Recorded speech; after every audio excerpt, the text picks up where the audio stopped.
जय श्री राम। कल आपने देखा कि किस तरह से हनुमान जी सीता जी को लंका में खोज रहे हैं। लंका में कहीं नहीं दिखाई दी, तब वो अशोक वाटिका की तरफ आए हैं और आगे का वर्णन शुरू करते हैं। जय श्री राम। कृतिमां दीर्घिकां चापि पूर्णासीतेन वारिणा मणिप्रमण सोपानां मुक्तासिकतशोभिताम्। उनके सिवा उन्होंने एक कृत्रिम तालाब भी देखा जो शीतल जल से भरा हुआ था। उसमें श्रेष्ठ मणियों की सीढ़ियाँ बनी हुई थी। वह मोतियों की बालुका राशि से सुशोभित था। विविधैर्मृगैश्च संघैश्च विचित्रां चित्रकाननां प्रसादे सुमदैश्च निमित्तै विश्वकर्मणां काननैकृतिमैश्चापि सर्वतः समलंकृताम्। उस अशोक वाटिका में विश्वकर्मा के बनाए हुए बड़े बड़े महल और कृत्रिम कानन सब ओर से उसकी शोभा बढ़ा रहे थे। नाना प्रकार के मृग समूहों से उसकी विचित्र शोभा हो रही थी।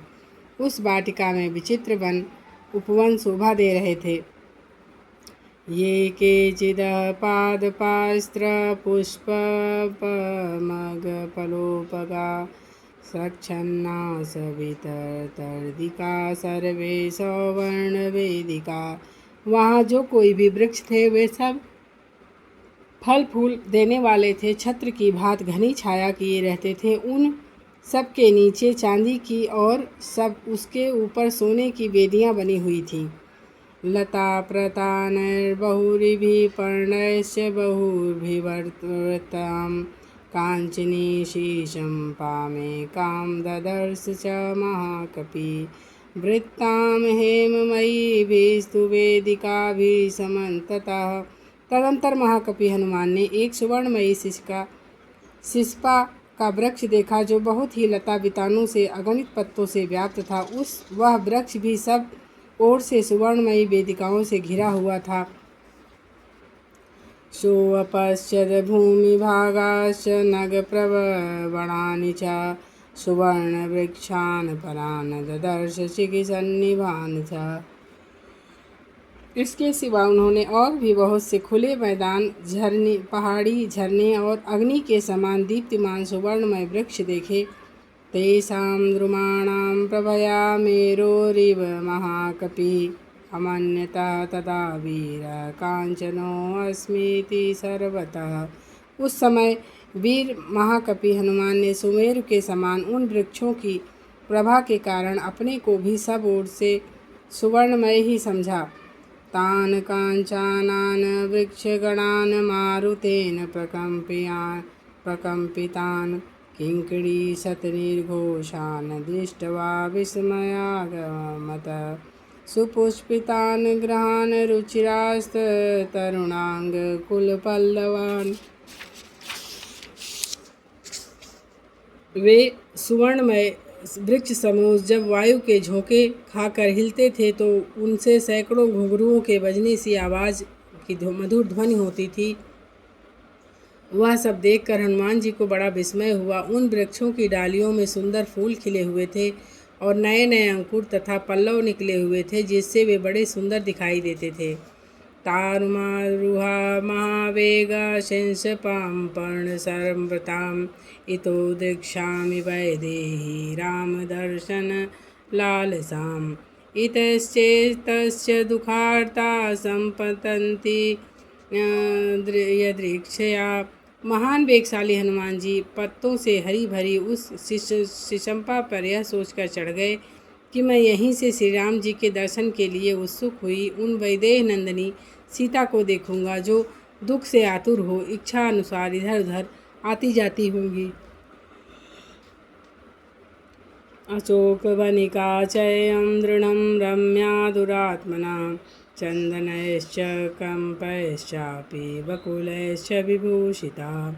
इयं च नलिनी रम्या द्विजसङ्गनिसेविता इमां सा राजमहिषी नूनमेष्यति जानकी। दुरात्मा रावण की यह अशोक वाटिका बड़ी ही रमणीय है। चंदन, चंपा और मौलश्री के वृक्ष इसकी शोभा बढ़ा रहे हैं। इधर यह पक्षियों से सेवित कमलमंडित सरोवर से भी बड़ा सुंदर है। राज रानी जानकी इसके तट पर निश्चय ही आती होंगी।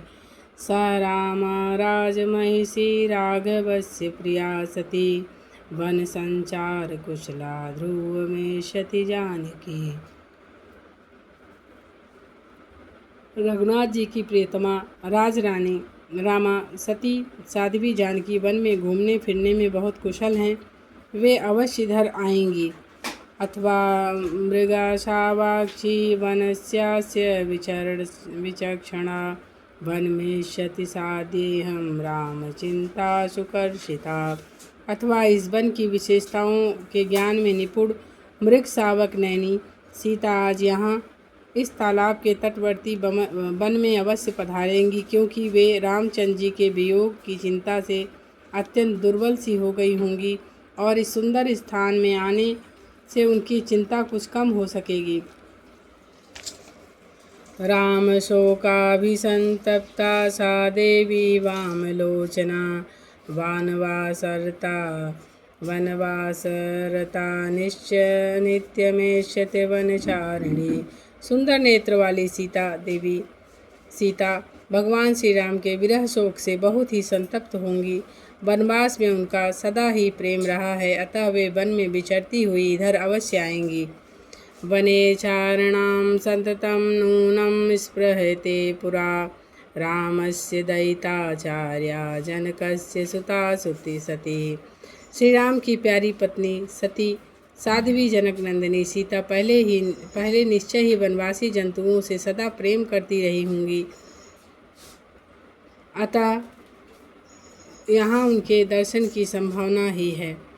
संध्या काल मना श्यामा ध्रुव में शति जानकी, नदी चेमां शुभ्र जलाम संध्या ते वर्णिनी। यह प्रातः काल की संध्या का समय है। इसमें मन लगाने वाली तथा सदा 16 वर्ष की सी अवस्था में रहने वाली अक्षय यौवना जनक कुमारी सुंदरी सीता संध्याकालिक उपासना के लिए इस पूर्ण सलिला नदी के तट पर अवश्य पधारेंगी।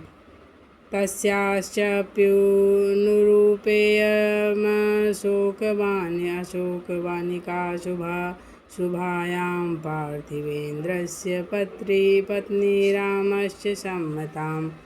जो राजाधिराज श्री रामचंद्र जी की समादरणीय पत्नी हैं, उन शुभ लक्षणा सीता के लिए यह सुंदर अशोक वाटिका भी उन सब के अनुकूल ही है।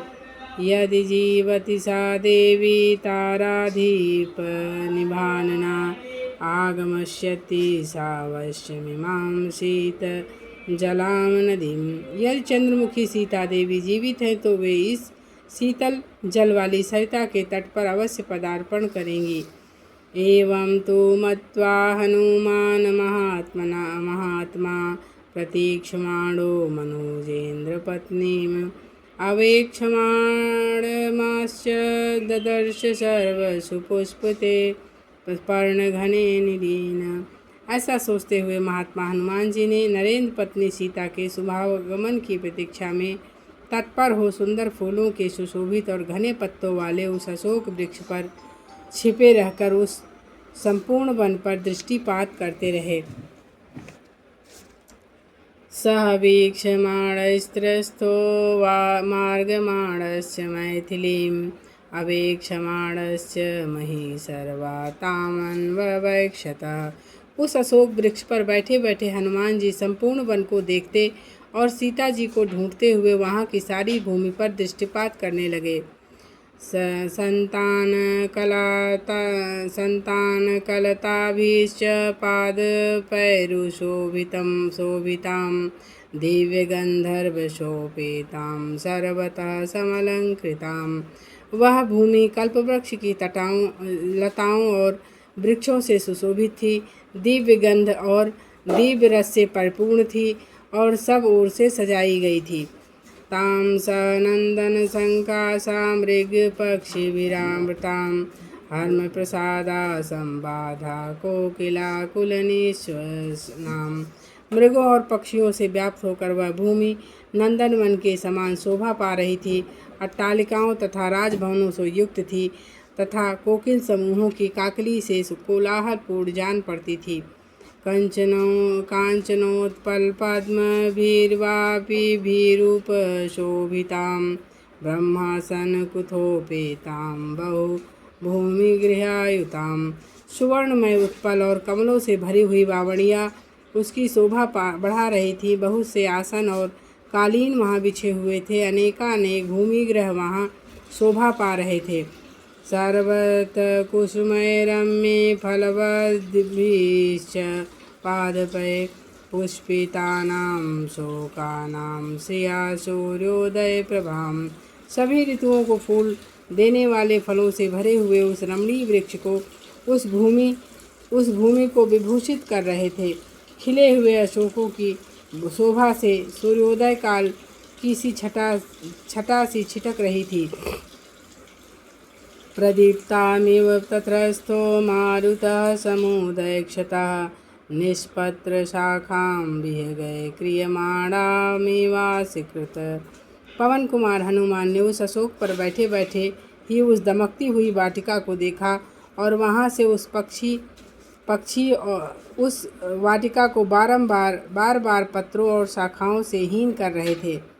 विनिद्धपदिभिः शतशतिश्चैत्रे पुष्पवत् शङ्कैः समूलपुष्परचितैः शोकैः शोकनाशने।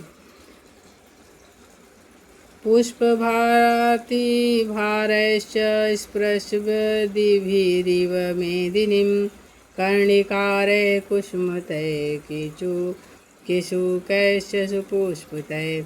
सहदेशप्रभया तेषां प्रदीपैव सर्वथा। वृक्षों से लड़ते हुए सैकड़ों विचित्र पुष्प गुच्छों से नीचे से ऊपर तक मानो फूल से बने हुए शोकनाशक अशोकों से फूलों के भारी भार से झुककर पृथ्वी का सा स्पर्श करते हुए खिले हुए कनेरों से तथा सुंदर फूल वाले पलाशों से उपलक्षित वह भूभाग उनकी प्रभा के कारण सब ओर से उद्दीप्त सा हो रहा था। पुनागा सप्तपर्णाश्च चंपकोद्यालकास्तथा विवृद्धमूला बहवः शोभन्ते स्म सुपुष्पिता। पुनांग, चितवन, चंपा और बहुआर आदि बहुत से सुंदर पुष्प वाले वृक्ष जिनकी जड़ें बहुत मोटी थीं और वहाँ शोभा पा रहे थे। सात कुंभिनिभा केचित् अग्निशिख प्रभा नीलांजननिभा केचित् तत्राशोका सहस्रशः। वहाँ सहस्रों अशोक के वृक्ष थे। इनमें से कुछ तो सुवर्ण के समान कांतिमान थे, कुछ आग की ज्वाला के समान प्रकाशित हो रहे थे और कोई काले काजल की सी कांति वाले थे। नंदनम विबुधोद्यानं चित्रं चैत्ररथं यथा अतिवृतमिवाचिन्त्यं दिव्यरथमश्रियायुतं। वह अशोकवन देवोद्यान नंदन के समान आनंददायी, कुबेर के चैत्र रथ वन के समान विचित्र और उन दोनों से भी बढ़कर अचित्य और दिव्य और रमणीय शोभा से संपन्न था। द्वितीयमिव चाकाशं पुष्पज्योतिर्गणायुतं पुष्परत्नशतैश्चित्रं पंचम सागरं यथा। वह पुष्प रूपी नक्षत्रों से युक्त दूसरे आकाश के समान सुशोभित होता था और पुष्पमय सैकड़ों रत्नों के विचित्र शोभा पाने वाले पांचवें समुद्र के समान जान पड़ता था। सर्वतु पुष्पैः निचितं पादपैः मधुरगन्धिभिः नानानीनाहृदयध्यानं रम्यमृगगणाधिजे। अनेकगन्धर्वप्रभं पुष्यगन्धं मनोहरं शैलेन्द्रमिव गन्धाढ्यं द्विजीयं गन्धमादनम्।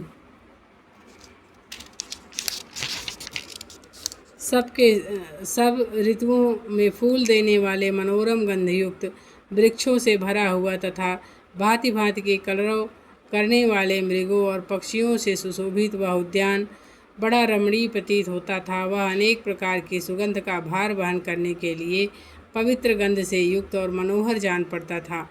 दूसरे गिरिराज गंधवादन के समान उत्तम सुगंध से व्याप्त था। अशोक वनिकायां तु तस्या वानरपुङ्गवः स ददर्श विदुरस्थ चैत्यप्रसादामूर्जितं मध्ये स स्तम्भसहस्रेण स्थितं कैलासपाण्डुरं प्रवालकृतिसोपानं तप्तकाञ्चनवेदिकं मुषन्तमिव चक्षुमि द्योतमानामिव श्रिया निर्मलं शुभावत्वादुल्लिखितं विवाम्बरम्। उस अशोक वाटिका में वानर शिरोमणि हनुमान ने थोड़ी ही दूर पर एक गोलाकार ऊंचा मंदिर देखा, जिसके भीतर हजारों खंभे लगे हुए थे। वह मंदिर कैलाश पर्वत के समान श्वेत वर्ण का था। उसमें मूंगे की सीढ़ियां बनी हुई थी और तपाए हुए सोने की वेदियां बनाई गई थीं। वह निर्मल प्रसाद अपनी शोभा से देदीप्यमान हो रहा था, दर्शकों की दृष्टि में चकाचौंध सा पैदा कर देता था। वह बहुत ऊंचा होने के कारण आकाश में रेखा खींचता सा जान पड़ता था। ततो मलिनं संवेतां राक्षसीभिः समावृताम् उपवासकशां दीनां निश्वसन्ति पुनः पुनः ददर्श शुक्लपक्षादौ चंद्ररेखामिवामलाम्। वह चैत्र प्रसाद देखने के अनंतर उसकी दृष्टि वहाँ एक सुंदर स्त्री पर पड़ी, जो मलिन वस्त्र धारण किए राक्षसियों के साथ घिरी बैठी थी। वह उपवास करने के कारण अत्यंत दुर्बल और हीन दिखाई देती थी, बार बार सिसक रही थी।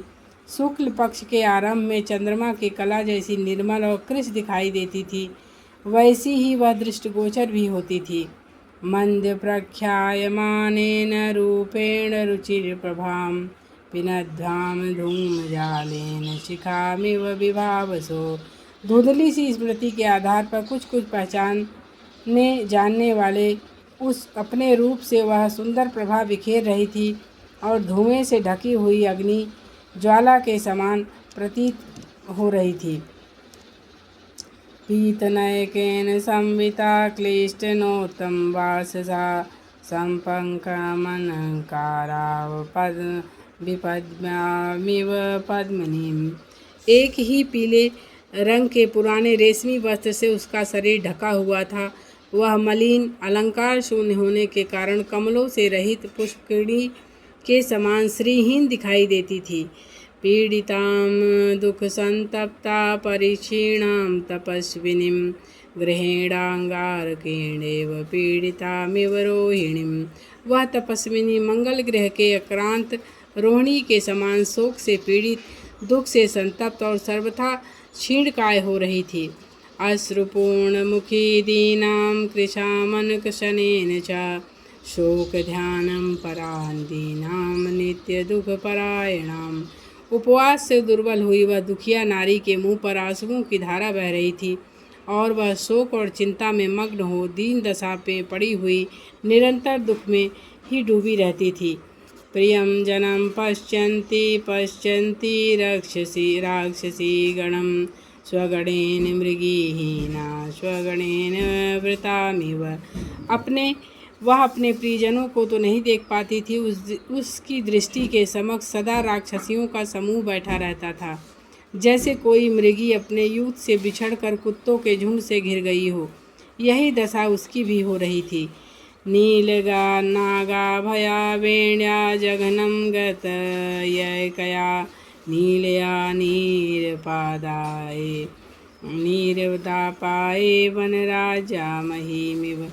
काली नागिन के समान कटी से नीचे तक लटकी हुई एकमात्र काली वेणी के द्वारा उपलक्षित होने वाली वह नारी बादलों के हट जाने पर नीली वन श्रेणी से घिरी हुई पृथ्वी के समान प्रतीत होती थी। सुखाया दुख संतप्ता व्यसनाम कोविदां तां विलोक्य विलाक्षामिमधिकं मलिनाकृशां तर्कयामासिति तेति कारणे रूपपादिभे। वह सुख भोगने के योग्य थी, किंतु दुख से संतप्त हो रही थी और इसके पहले उसे संकटों का कोई अनुभव नहीं था। वह विशाल नेत्रों वाली अत्यंत मलिन और क्षीणकाय अबला का अवलोकन करके युक्ति युक्त कारणों द्वारा हनुमान जी ने यह अनुमान किया हो न हो यही सीता हैं। हीयमाणा तदा तेन रक्षसा कामरूपिणा यथा रूपा ही दृष्टा सा तथा रूपे मंगना। इच्छा अनुसार रूप धारण करने वाला वह राक्षस जब सीता जी को हर कर ले जा रहा था, उस दिन जिस रूप में उनका दर्शन हुआ था, नारी कल्याणी नारी भी वैसे ही रूप से युक्त दिखाई देती हैं। पूर्ण चंद्रनाम शुभ्रू चारुवृत्त पयोधराम कुर्वन्ती प्रभाया देवी सर्वावीतिमिरादिशः। देवी सीता का मुख पूर्ण चंद्रमा के समान मनोहर था। उनकी भौहें बड़ी सुंदर थीं। दोनों स्तन मनोहर और गोलाकार थे। वे अपनी अंग कांति से संपूर्ण दिशाओं का अंधकार दूर किए देती थी। ताम नीलकंठी विवोंष्टि सुमध्याम सुप्रतिष्ठिताम। उनके केस काले काले और होंठ बिंब फल के समान लाल थे। कटी भाग बहुत ही सुंदर था। सारे अंग सुडौल और सुगठित थे। सीतायां पद्मफलाक्षाक्षी मन्मथस्तरति यथा इष्टां सर्वस्य जगतः पूर्णचन्द्रप्रभामिव।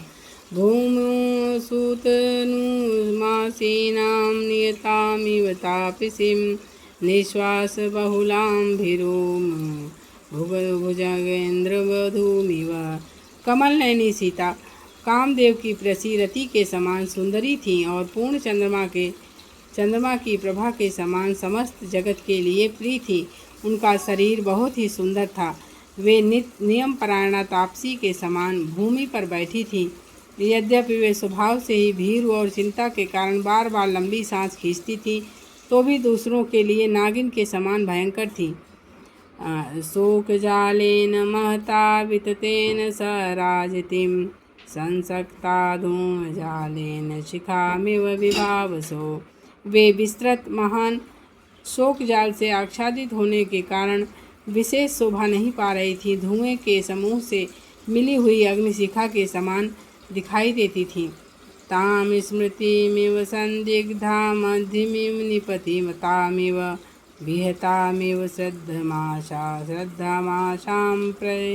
प्रतिहतामिव सोपसर्गा यथा सिद्धिं बुद्धिं सकलुषामिव अभूतेनापवादेन कीर्तिनिपतिमतामिव।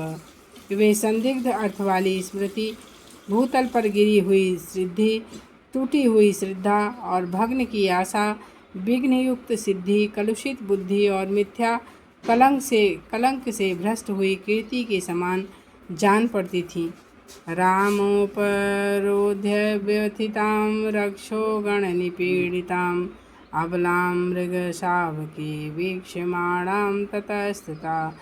श्री रामचंद्र जी की सेवा में रुकावट पड़ जाने के से उनके मन में बड़ी व्यथा हो रही थी। राक्षसों से पीड़ित हुई मृग शावक नैनी अबला सीता असहाय की भांति इधर उधर देख रही थी। वाष्पाम्बु परिपूर्णेन कृष्ण वक्राक्षी पक्षणा वदनेन प्रसन्नेन निशंति पुनः पुनः। उनका मुख प्रसन्न नहीं था। उस पर आंसुओं की धारा बह रही थी और नेत्रों की पलकें काली और टेढ़ी दिखाई देती थी। वे बार बार लंबी सांस खींचती थी। मलं पंकधरां दीनां मंडनार्दमंडितां प्रभां नक्षत्रराजस कालमेघ घैर्यवावृताम्। उनके शरीर पर मैल जम गई थी। वे दीनता की मूर्ति बनी बैठी थी। श्रृंगार और भूषण धारण करने योग्य होने पर भी अलंकार शून्य थी, अतः काले बादलों से ढकी हुई चंद्रमा की प्रभा के समान जान पड़ती थी। तस्य संदिदिहे बुद्धिस्तथा सीतायां निरीक्षिसा आम्रायणा योगेन विद्यां प्रशिथिलामिव। अभ्यास न करने से शिथिल हुई विद्या के समान छीड़ हुई सीता को देखकर हनुमान जी की बुद्धि संदेह में पड़ गई। दुखेन बुबुधे सीतायां हनुमान नलंकृतां संस्कारेण यथा हीना वाचमर्थांतरम गताम। अलंकार और स्नान अनुलेपन आदि अंग संस्कार से रहित हुई सीता व्याकरण आदि जनित संस्कार से शून्य होने के कारण अर्थांतर को प्राप्त हुई वाणी के समान पहचानी नहीं जा रही थी। हनुमान जी ने बड़े कष्ट से उन्हें पहचाना। ताम समीक्ष विशालाक्षी राजपुत्रीं निंदितां तर्कयामास सीतेति कारणे रूपपादयन्। उन विशाल लोचना सती साध्वी राजकुमारी को देखकर उन्होंने कारणों द्वारा उत्पादन करते हुए मन में निश्चय किया कि यही सीता हैं। वैदेह्यानि चांगेषु तथा रामोन्वकीर्तयत् तन्याभरणजालानि गात्रशोभन्यलक्षयत्। उन दिनों श्री रामचंद्र जी ने विदेह कुमारी के अंगों में जिन जिन आभूषणों की चर्चा की थी वे ही आभूषण समूह इस समय उनके अंगों की शोभा बढ़ा रहे थे। हनुमान जी ने इस बात की ओर लक्ष्य किया। सुकृतौ कर्णवेस्तौ च स्वदृष्टौ च सुसंसितौ मणिविदुम चित्राणि हस्ते वाभरणानि च। सुंदर बने हुए कुंडल और कुत्ते के दांतों की सी आकृति वाले त्रिकर्ण नामधारी कर्णफूल कानों में सुंदर ढंग से सुप्रतिष्ठित और सुशोभित हो रहे थे। हाथों में कंगन आदि आभूषण थे जिनमें मणि और मूंगे जड़े हुए थे। श्यामानि चिरयुक्तत्वात् च संस्थानवन्ति च तान्येवैतानि मये नेऽहं यानि रामोऽन्वकीर्तयत् तत्र यानि विहीनानि तान्यं नोपलक्ष्ये यान्यस्या नावहीनानि तानि मानि च संशयः। यद्यप बहुत दिनों से पहने गए होने के कारण वे कुछ ही काले पड़ गए थे तथापि उनके आकार प्रकार वैसे ही थे। श्री रामचंद्र जी ने जिनकी चर्चा की थी मेरी समझ से ये वही आभूषण हैं। सीता जी ने जो आभूषण वहाँ गिरा दिए थे उनको मैं इनके अंगों में नहीं देख रहा हूँ। इनके जो आभूषण मार्ग में गिराए नहीं थे वे ही दिखाई दे रहे हैं, इसमें संशय नहीं है। पीतं कनकपट्टाभस्ततं तदसनं शुभम् उत्तरीयं नगासक्तं तदा दृष्टं प्लवंगमये भूषणानि च मुख्यानि दृष्टानि धरणीतले अनएवापद्विद्यानि स्वनन्तवन्ति महान्ति च। उस समय वानरों ने पर्वत पर गिराए हुए सुवर्ण पत्र के समान जो सुंदर पीला वस्त्र और पृथ्वी पर पड़े हुए उत्तमोत्तम बहुमूल्य और बजने वाले आभूषण देखे थे वे इन्हीं के गिराए हुए थे। इदं चिरगृहीस्त्वादवसनं क्लिष्टवत्तरं यथापि नूनं तद्वर्ण तथा श्रीमद्तितरत। यह वस्त्र बहुत दिनों से पहने जाने के कारण यद्यप पुराना हो गया है तथापि सीता इनका पीला रंग अभी तक उतरा नहीं है। यह भी वैसा ही कांतिमान है जैसा उनका दूसरा वस्त्र था। इयं कनकवर्णांगी रामस्य महिषी प्रिया पृष्ठापि सती यस्य मनसो च प्रणश्यसि। ये सुवर्ण के समान गौर अंग वाली श्री रामचंद्र जी की प्यारी महारानी हैं जो अदृश्य हो जाने पर भी उनके मन से विलग नहीं हुई हैं। इयं सायकृते रामश्चतुर्भिर्ताप्यते कारुण्येनानशंसेन शोकेन मदनेन च। ये वे ही सीता हैं जिनके लिए रामचंद्र जी इस जगत में करुणा दया शोक और प्रेम इन चार कारणों से संतप्त होते रहते हैं। स्त्री प्रणष्टेसि कारुणादाश्रितेत्यानशस्यता पत्नी नष्टेति शोकेन प्रियेति मदनेन च। एक स्त्री खो गई है यह सोचकर उनके हृदय में करुणा भर आती है, वह हमारे आश्रित थी यह सोचकर उनमें दया से द्रवित हो जा उठते हैं। मेरी पत्नी ही मुझसे बिछुड़ गई इसका विचार करके वे शोक से व्याकुल हो उठते हैं और मेरी प्रियतमा मेरे पास नहीं रही ऐसी भावना करके उनके हृदय में प्रेम की वेदना होने लगती है। अस्या देवा यथा रूपम अंग प्रत्यंग सौष्ठवम रामस्य च यथा रूपं तस्येयमसि ते क्षणा। जैसा अलौकिक रूप रामचंद्र जी का है तथा जैसा मनोहर रूप और अंग प्रत्यंग की सुघड़ता इन देवी सीता में है, इसे देखते हुए कजरारे नेत्रों वाली सीता उन्हीं के योग्य पत्नी हैं।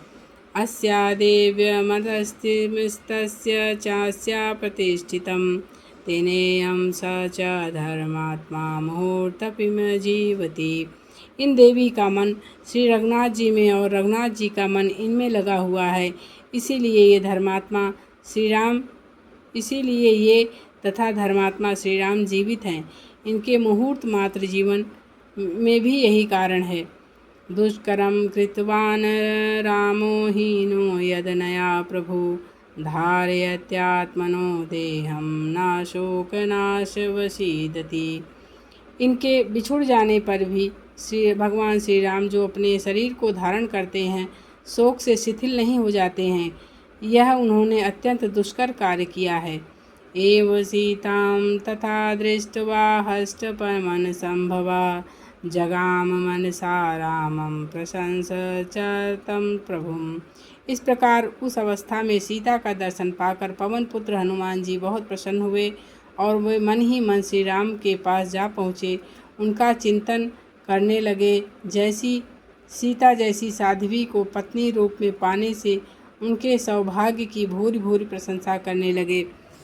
प्रशस्य तु प्रशस्त्यव्याम सीतां ता हरिपुंगवा गुणाभिरामं रामं च पुनश्चिंताप परो अभवत। परम प्रशंसनीय सीता और गुणाभिराम श्री राम की प्रशंसा करके वानर श्रेष्ठ हनुमान जी फिर विचार करने लगे।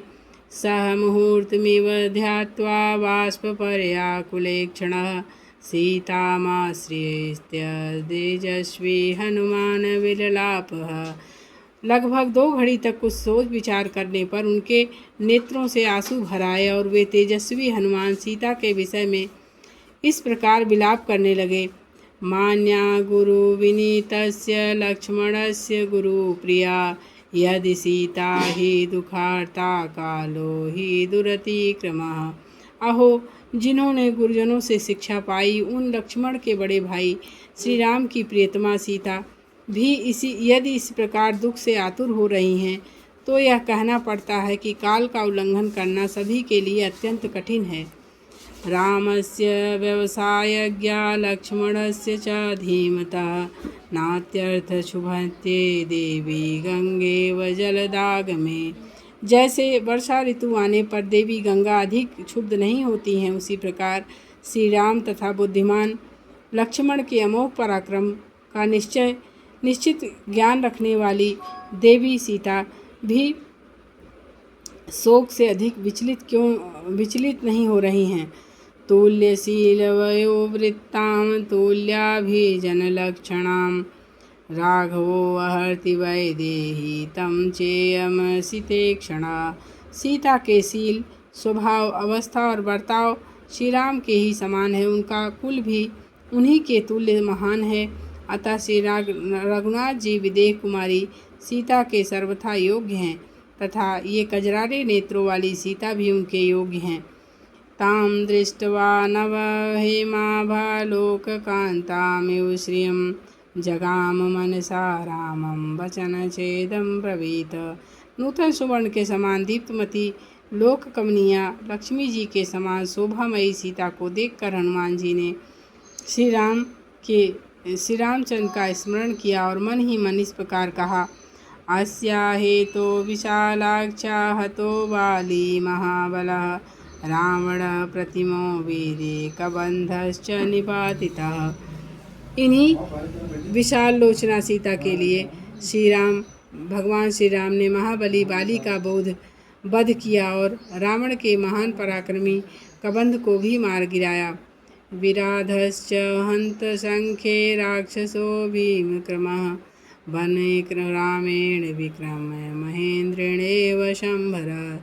इन्हीं के लिए श्री राम ने वन में पराक्रम करके भयानक पराक्रमी राक्षस विराध को भी उसी प्रकार युद्ध में मार डाला जैसे देवराज इंद्र ने शंभरासुर का वध किया था। 14 सहस्राणि रक्षसा भीमकर्मणां निहतानि जनस्थाने शरग्निशिखोपमये करश्च निहतसंख्ये त्रिशिराश्च निपातितः दूषणश्च महातेजा रावणेन विदात्मना।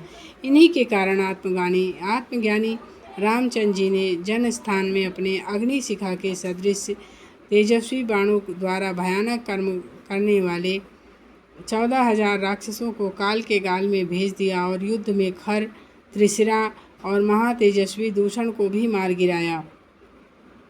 ऐश्वर्यवानराणां च दुर्लभं बालिपालितम् अस्या निर्मिते सुग्रीवा प्राप्तवा लोकविशुश्रुता।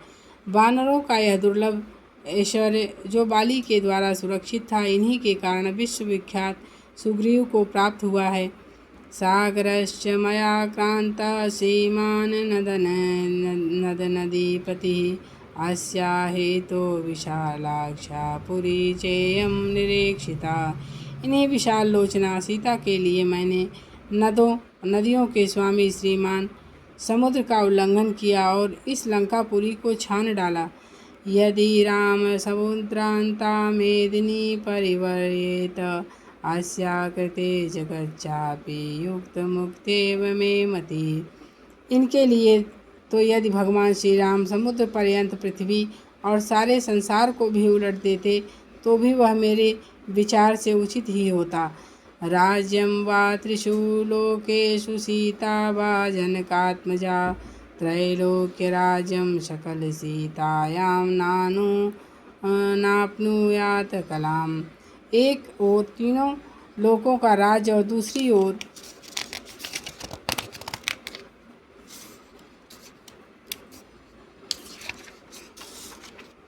ओर जनक कुमारी सीता को रखकर तुलना की जाए तो त्रिलोकी का सारा राज्य सीता की एक कला के बराबर भी नहीं हो सकता है। इयं सा धर्मशीलस्य जनकस्य महात्मनः सुता मैथिली राजस्य सीता भृत दृढ़व्रता।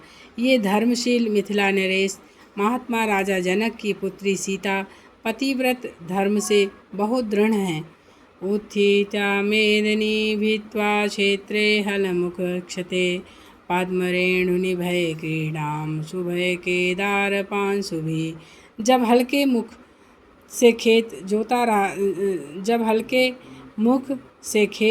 जोता जा रहा था, उस समय ये पृथ्वी को फाड़कर कमल के पराग की भांति क्यारी की सुंदर धूलों में लिपटी हुई प्रकट हुई थी।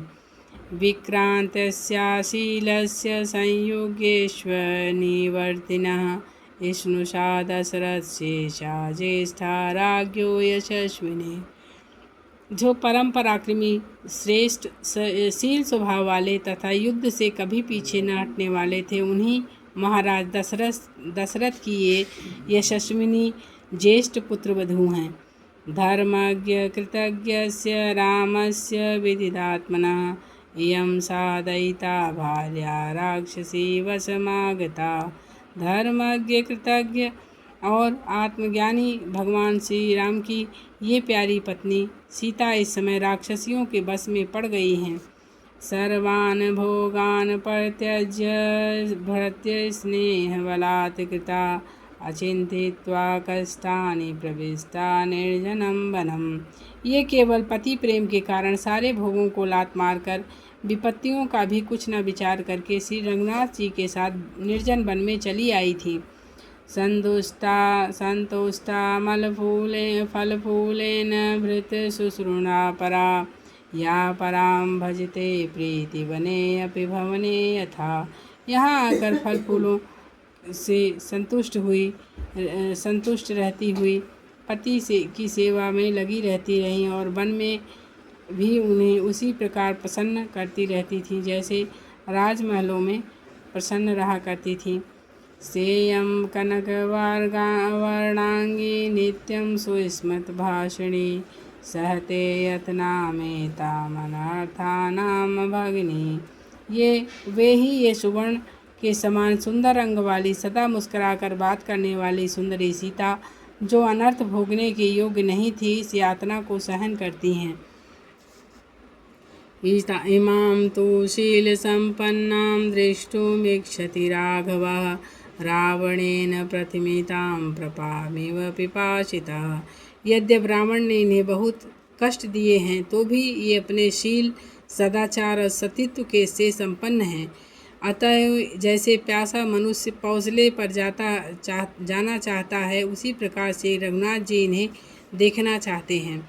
अस्यानूनं पुनर्लाभाद राघव प्रीतिमेष्यति राजा राजपरिभ्रष्टा पुनः प्राप्येव मेदिनीम्। जैसे राज्य से भ्रष्ट हुआ राजा पुनः पृथ्वी का राज्य पाकर बहुत प्रसन्न होता है, उसी प्रकार उसकी पुनः प्राप्ति होने से रघुनाथ जी को निश्चय ही बड़ी प्रसन्नता होगी। काम भोगे परित्यक्त्या हीना बंधुजनेन च धार्यथात्मनो देहं तत्मसामाकांक्षिणी। ये अपने बंधुजनों से बिछड़कर विषय भोगों को तिलांजलि दे केवल भगवान श्री रामचंद्र जी के समागम की आशा से ही अपना शरीर धारण किए हुए हैं। नेशां पश्यति राक्षसो नेमान फल पुष्य फल द्रुमान् एकस्त्रिहृदयानूनं रामेवानुपश्यति। ये न तो राक्षसियों की ओर देखती हैं और न ही इन फल फूल वाले वृक्षों की ओर दृष्टि डालती हैं। सर्वदा एकाचित्र होकर मन की आँखों से केवल श्री राम का निरंतर दर्शन ध्यान करती हैं, इसमें संदेह नहीं है। भर्ता नाम परम नार्या शोभनम भूषणादपि ईशा ही रहिता तेन शोभा नार्या न शोभते। निश्चय ही पति नारी के लिए आभूषण की अपेक्षा से भी अधिक शोभा का हेतु है। ये सीता उन्हीं पति देव से बिछुड़ गई हैं, इसलिए शोभा के योग्य होने पर भी शोभा नहीं पा रही हैं। दुष्करम कुरुते रामो हीनो वयदनया प्रभु धार्यतात्मनो देहं न देव दुखे नावसीदति।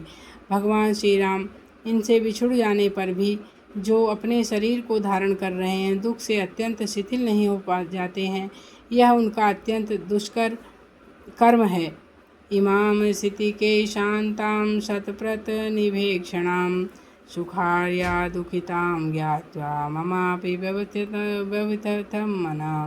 काले केश और कमल जैसे नेत्र वाली ये सीता वास्तव में सुख भोगने योग्य हैं। इन्हें दुखी जानकर मेरा मन भी व्यथित हो उठता है। क्षिते क्षमा पुष्कर सन्निभेक्षणाया रक्षिता राघव लक्ष्मणाभ्याम सा राक्षसी विकृते क्षणापि संरक्षिते संप्रति वृक्षमूले। अहो जो पृथ्वी के समान क्षमाशील और प्रफुल्ल कमल के समान नेत्रों वाली हैं, और सीता और लक्ष्मण ने जिनकी श्री राम और लक्ष्मण ने जिनकी सदा रक्षा की है, वे ही सीता आज इस वृक्ष के नीचे बैठी हैं, और ये विकराल नेत्रों वाली राक्षसियाँ इनकी रखवाली करती हैं। हिमत नलिनीव नष्ट शोभा व्यसनं परंपरा निपीड्यमाना सहचर रहितेव चक्रवाकी जनकसुता कृपणां दशां प्रपन्ना। हिम की मारी हुई कमलिनी के समान इनकी शोभा नष्ट हो गई है और दुख पर दुख उठाने के कारण अत्यंत पीड़ित हो रही हैं तथा अपने सहचर से बिछड़ी हुई चकवी के समान पति वियोग का कष्ट सहन करती हुई हैं। जनक किशोरी की सीता की बड़ी दयनीय दशा को पहुँच गई हैं। अस्याहि पुष्पावनगता शाखा शोकं दृढ़ं वेजन यत्यशोका हिमव्यपायेन च शीतरश्मिरभ्युत्थ्योत नैकसहस्ररश्मि। फूलों के भार से जिनकी डालियों का अग्रभाग झुक गए हैं, ये अशोक वृक्ष इस समय सीता देवी के लिए अत्यंत शोक उत्पन्न कर रहे हैं। शिशिर का अंत हो जाने से वसंत की रात उदित हुए शीतल किरणों वाले चंद्रदेव भी इनके लिए अनेक सहस्त्र किरणों से प्रकाशित होने वाले सूर्य देव की भांति संताप दे रहे हैं। इमे इत्येमर्थ कपिरन्वेक्षसीते मित्येव तु जात बुद्धि संसृत्य तस्मिन् निशासाद वृक्षे बलिहरिणां वृक्ष भस्तरस्तिवि। इस प्रकार विचार करते हुए बलवान वानर श्रेष्ठ वेगशाली हनुमान यह निश्चय करके कि ये सीता हैं उसी वृक्ष पर बैठे रहे। जय श्री राम। इसका शेष भाग कल पढ़ेंगे कि किस प्रकार से वो सीता जी के सामने जाते हैं। जय श्री राम।